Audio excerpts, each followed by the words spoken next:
Ich habe jetzt das Bett mal runtergeklappt. Ach, hier sitzt übrigens noch ein Rauchmelder. Ich weiß nicht, ob der mich überhaupt mal weckt oder so verbrennen lässt bei der Lautstärke. Keine Ahnung. Hier oben ist noch eine Gardine, die kann man hier einmal komplett vorherziehen. Dann kann man im Bett liegen und so weiter. Ich habe hier noch jede Menge Klamotten, falls man mal liegen bleibt. Ich bin auch mal auf dem Freitag liegen geblieben und dann stehst du da wie eine Ölgötze und kommst gar nicht nach Hause und so Mist. Fährst du die zweite Woche auch noch durch. Sowas gibt es natürlich regelmäßig, dass manche 2 Wochen draußen bleiben. Fahren also Samstag los. Quatsch, fahren also Montag los und kommen erst in 2 Wochen samstags nach Hause. Ich rede immer von Samstag und Montag und beim Losfahren. Ach, was rede ich für ein wirres Zeug? Ich rede immer von Montag losfahren und Samstag wiederkommen, weil es bei Hermes halt gang und gäbe ist. Aber die allermeisten, die fahren dann halt doch sonntags los. Sonntagabends 22 Uhr und kommen dann Freitagabends auch nach Hause. Bei Hermes ist es halt nicht so. Hier im Außenbett habe ich noch eine kleine Steuerung für Standheizung und Radio. Die gibt es vielleicht auch in scharf. Und nee, gibt es nicht in scharf. Weißt du, was du mich kannst. Hier sind auch noch Ablagen. Ja, aber die brauche ich alle nicht. Ja, und dann gibt es natürlich noch Springer. Das sind ganz arme Schweine. Die wechseln dann jede Woche oder alle 2 Wochen, alle 3 Wochen ihre Autos. Das kannst du natürlich dann noch am allermeisten vergessen. Das sind natürlich ganz arme Säue. Ja, hier haben wir Armatur. Ganz unten habe ich so einen Knopf. Trampel ich drauf. Dann kann ich das Lenkrad verstellen. Licht. Naja, Tacho halt. Was soll man dazu erklären? Der Kühlschrankschalter. Stromschalter. Ja, hier sind natürlich jede Menge Knöpfe hier. Werkanfahrhilfe, ESP aus oder wie es alle heißt. Und hier Freischaukelfunktion, wenn man sich mal festgefahren hat. Weil ist ja Automatik hier. Das ist ja hier zu sehen. Und wie gesagt, ich bin kein Edeltrucker. Ihr könnt euch über den Staub aufregen oder nicht. Der ist jeden Tag da. Ich kann da jetzt drüber putzen. Der ist wenn ich mit dem Video fertig bin, ist er wieder da. Und auf sowas habe ich keinen Bock hier. Mein ganzes Leben. Die allermeisten sind keine Edeltrucker. Also nicht hier à la D-Max Asphalt Cowboys, Schubert und so weiter. Naja, das ist natürlich Ausnahme, ne? Hier und da Schuhe ausziehen. Schuhe ausziehen machen viele. Aber ich habe hier unten mein Dingens. Interessiert mich auch nicht, dass das hier dreckig ist. Das ist ein Fußraum. Und ich stehe oft genug in irgendwelchen Pampa-Dreckslöchern, wo ich auf- und abrücken muss. Steige 15 Mal ein und aus. Das sehe ich gar nicht ein. Dafür, das ist ein LKW. Ich wohne hier drin. Ab hier ist es so weit sauber, dass man hier nichts wegholen kann. Das steht fest. Hier kannst du das Lenkrad anpacken, da klebt nichts, weil ich ständig meine Finger sauber mache. Und sowas ist wichtig. Standheizung habe ich natürlich an. Draußen sind es nur 10 Grad. Habe ich gleich dran gedacht. Hier drin steht es auf 18 Grad, wenn ich schlafe. Ich habe hier noch so eine Restfunktion. Das ist gar nicht schlecht. Wenn ein Motor läuft, ist es eine Klimaanlage, der Knopf. Und wenn ich gefahren bin und ausgestellt habe, zum Beispiel in der 3/4 Stunde Pause, dann drücke ich auf den Restknopf. Den kostet es kein Diesel für die Standheizung, weil der benutzt einfach die Restwärme aus dem Motorraum. Und damit kannst du im Winter, naja, 2 Stunden, wenn es richtig knackig kalt wird, kannst du 2 Stunden mitstehen. Wenn du normale Temperaturen hast, dann kannst du da 3-4 Stunden mit rumstehen. Und nur, dass er die Motorrestwärme nutzt. Das ist gar nicht schlecht. Sparst dir eine Menge Diesel. Ja, hier Automatik, Klimaautomatik, kannst du aber auch vergessen. Hier kannst du damit kannst du programmieren, die ganzen Zeiten, von der wann die Standklimaanlage anlaufen soll. Zum Beispiel, weißt du, du musst Sonntagabends 22 Uhr los, stellst du sie auf 21:30 und wenn du dann reinkommst um kurz vor 22 Uhr, dann ist er warm, der Karren. Abgasreinigung, hier Euro 6 und so eine Scheiße, kann man abschalten. Ach, warum, ist auch scheißegal, könnt ihr googeln. Und meine 12 Volt Steckdose, schaltbar, hier für einen Laptop und so. Das sind ja nicht die wichtigsten Knöpfe. Das ist immer sofort, wenn er anfängt, weil ich auf die Linie komme, sofort erstmal ausmachen den Scheiß. Das ist der Abstandshalter, der Bremsassistent meine ich. Wenn ich das hier ausschalte, dann lässt mich der LKW wirklich sterben. Also dann fahre ich überall hinten drauf, wo ich möchte. Und ich habe diese Funktion aber noch hier. Das ist die Light-Version, der Light-Knopf, sag ich mal. Da drückt man eigentlich immer drauf, da unten drückt man gar nicht drauf. Aber hier drückt man ständig, ich habe das Funkgerät noch an. Hier unten drückt man ständig drauf, hier oben, weil man dann, dass er dann halt keinen Abstand einhält. Der Notbremsassistent soll dann trotzdem noch aktiv sein. Also wenn ich dann plötzlich trotzdem noch volles Pfund auf dem Stauende drauf rausche, soll er wohl trotzdem noch bremsen. Angeblich, ich habe es noch nicht ausprobiert. Aber er stellt mit dem hier halt keinen Abstand her. Ich kann so dicht auffahren, wie ich will. Das muss man ja manchmal bei den 70 oder 80 Fahrern auf der Autobahn, muss man ja mal kurz hinten dichter auffahren. Dann werden sie ja wach, wenn sie plötzlich formatfüllend da jemanden im Rückspiegel sehen. Dann geben sie wenigstens wieder Gas. Naja, Telefon haben wir nicht. Wäre pfiffig gewesen, wenn sie es wie bei VW gemacht hätten. dass man mit der Taste wenigstens eine Stummfunktion fürs Radio gehabt hätte. Hat man aber nicht. Hier alle möglichen Knöpfe, lauter, leiser fürs Radio, immerhin. Naja, und damit wurschtelt man dann im Menü rum und so weiter und so weiter. Habe ich schon erwähnt, dass es ein Mercedes ist? Wer hätte das gedacht? Hier ist meine kleine Bücherei. Ich kann euch jetzt noch sagen, als ich 99 angefangen habe zu arbeiten in meinem Leben, kann ich euch jetzt noch sagen, wo ich jeden Tag auf der Baustelle gewesen bin. Ich bin nämlich Gaswasserinstallateur. Wo ich jeden Tag auf der Baustelle gewesen bin, kann ich euch noch sagen. Und wo ich seit 2005 am Fahren bin, kann ich euch auch noch jeden Tag sagen, wo ich gewesen bin. Ich habe alle meine Bücher, die stehen da hinten, ihr habt da vorhin schon gesehen, hier unter der Kameratasche. Da sind alle meine Bücher. Ich kann euch das noch genau sagen. Der Monitor hier kriege ich meinen Auftrag drauf, meine Aufträge drauf. Zeige ich euch aber nicht, mache ich lieber nicht an, weil geht wahrscheinlich keinem was an und soll auch wurscht sein. Hier ist auch ein Navi drauf und sowas, aber das brauchen wir ja erstmal nicht. 11 Stunden Pause muss ich machen, bevor ich hier losfahren kann. Hier sieht man es, ich bin gestern Abend 2 Stunden 35 gefahren, noch in dieser einen Dingens. Und ich habe 10 Stunden 36 Pause drin, das untere. Und ich darf 3-mal in der Woche auf 9 Stunden Pause verkürzen, darf da aber nicht rüberkommen. Also eine Woche hat 5 oder 6 Pausen drin, ne? Ja, und davon darf ich halt 3-mal 9 machen, ansonsten muss ich 11 Stunden Pause machen, das steht fest. Darf vorher aber meine Schichtzeit, wie es so schön heißt, was aber falsch ist. Darf ich dann nicht überziehen und so ein Mist. Also das ist aber auch so viel Kram, da habe ich jetzt auch keinen Bock drauf, das zu erklären alles. Das sind so viele verschiedene Regeln. Wir dürfen 13 bis 15 Stunden am Tag arbeiten. Weil du musst, vom ersten Hammerschlag werden 24 Stunden Zeitraum gezählt. Arbeitest du 13 Stunden 1 Minute, kannst du in deiner 24 Stunden Zeitraum kannst du keine 11 Stunden Pause mehr reinkriegen, ist ja logisch. Weil 13,1 plus 11 Stunden geht gar nicht, sind bloß bis 10 Stunden 59. Ich habe hier noch mein Parrot Mini Kit, meine Freisprecheinrichtung Nummer 2. Ich nehme meistens Headset, weil es einfach bessere Qualität ist. Aber ansonsten habe ich hier noch mein Parrot Mini Kit.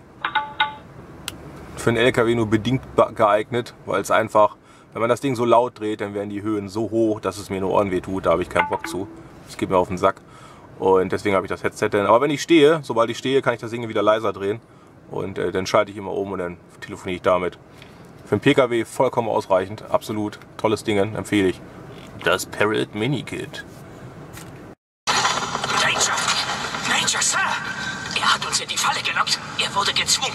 Das FBI hat erfahren, dass sein Bruder bei Landing dort ist, hat sich eine Anklage. So, ich mache mir jetzt einen Wasserkocher. Warm. Also den Wasser warm.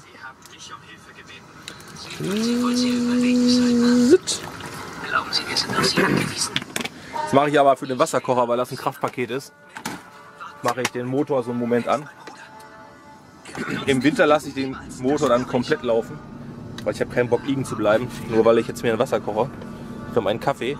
Weil jetzt wird ein Brot geschmiert, noch ein bisschen Fernsehen geguckt dabei, Outer Limits in diesem Fall.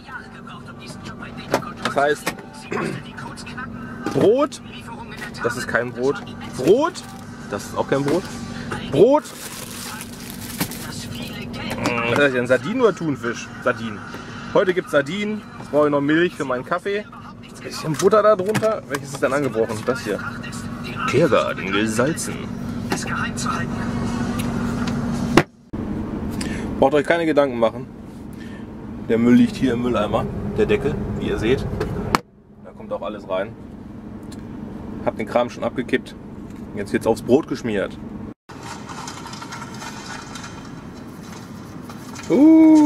Es rieselt.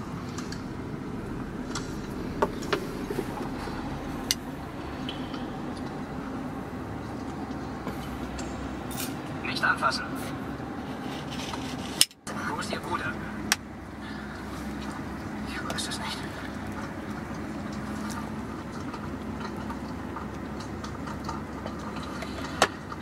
Wir sind getrennt worden.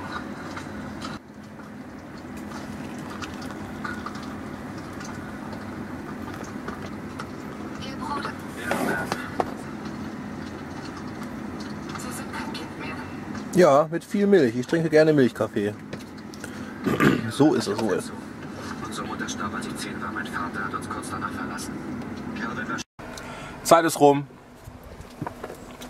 wegpacken. Es gibt genug Leute, die gucken während der Fahrt. Also das mache ich nie. Interessiert mich aber auch nicht. Weggepackt, das Scheißding. Bei einem Unfall überlebt der Laptop wenigstens so ein bisschen. Man muss sich immer so lang machen. So, jetzt mache ich noch mal eine Runde um den LKW. Gucke, was Phase ist. Ja. Und dann juhu.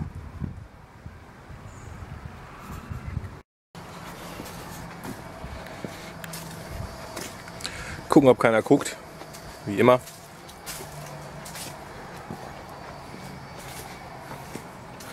Fangen wir noch zu. Ich fahre einen LKW, ne? Wenn der vorne auch noch so stehen würde, dann Prost Mahlzeit. Vorne hat er mir Gott sei Dank ein bisschen mehr Platz gelassen. Dann wollen wir mal wieder losfahren, ne? Car camcorder is on. Have a safe drive home. So, beim Kunden angekommen, habe ich meine Arbeit getan. Habe hier einmal umgebrückt, hier diesen weißen Container. Wieso zoome ich denn jetzt? Naja, diesen weißen Container. Jetzt habe ich noch Wartezeit, eine Dreiviertelstunde, bis sie hinten fertig sind mit dem Laden.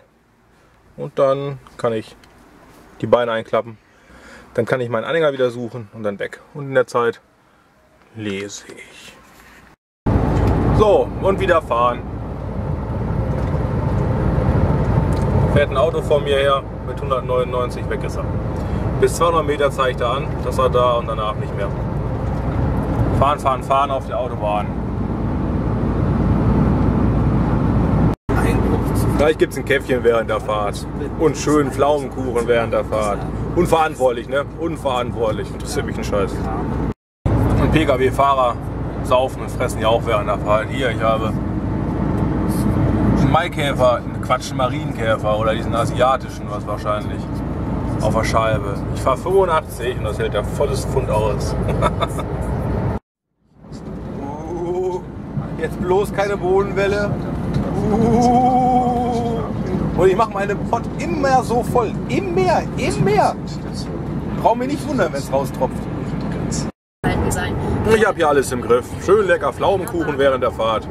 Ast rein. Schmacket. Jetzt meint er schon wieder, ich wäre müde. Pause einlegen, Müdigkeitsassistent. Das fragt er schon wieder. Dann geht das da plötzlich an, nein, ich bin nicht müde. Und dann macht er immer wieder diesen Scheiß hier auf die Spur fahren, weißt du, den macht er wieder an. Also aus mit dem Scheißding. Ich bin in Hannover angekommen. Jetzt habe ich noch eine Stunde Luft. In der Zeit bin ich so ein bisschen am Videoschnippeln jetzt mal schnell. Mal gucken, was ich so schaffe. Und dann geht es gleich rein. Dann wird wieder umgebrückt. Und dann geht es nach Düsseldorf noch. Und dann fahre ich noch ein paar Kilometer auf den Parkplatz. Und dann ist Schicht im Schacht. So funktioniert das. Verschraubung los, Verriegelung los, dann diese zweite Sicherungsverriegelung da auch noch. Querstrebe einhaken, Verriegelung wieder fest, bisschen dran rütteln. Danke fürs Bildfahren, du verdammter Bulli. Und das macht man mit allen